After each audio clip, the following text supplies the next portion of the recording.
Afternoon everyone. এখন বাজে একটা, চলে এসেছি রান্নাঘরে, অনেকক্ষণই চলে এসেছি। পুজো টুজো দিয়ে করলাম একটু চা খেলাম, খেয়ে আনাজ কাটলাম, মশলাপাতি রেডি করলাম। আজকে করবো লুচি আর আলুর দম, দেখাচ্ছি। আরও শাড়ি পরে যেন মনে হচ্ছে আমি তত্তর করে ঘেমে যাচ্ছি। দেখো রান্নাঘরে একদম দাঁড়ানো যাচ্ছে, বাইরে তো সেমনি রোদ, গরম তো হবেই।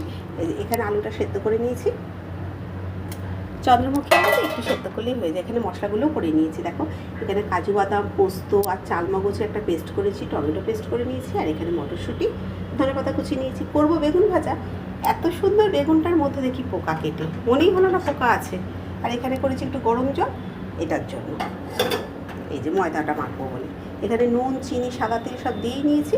এই গরম জলে ময়দাতে মাখলে না লুচিগুলো কি নরম নরম হয়। চলো করিনি, আমাকে দেখে বুঝতেই পারছো প্রচণ্ড ঘেমে গেছে, একদম চান। মেয়েও আজকে শাড়ি পরেছে, তোমাদেরকে দেখাবো। ওর একটা বন্ধু এসছে, ও গেছে একটু নিচে দেখা করতে। তো চলো বইলে তোমাদেরকে অবশ্যই দেখাবো। রান্নাটা করে নিই।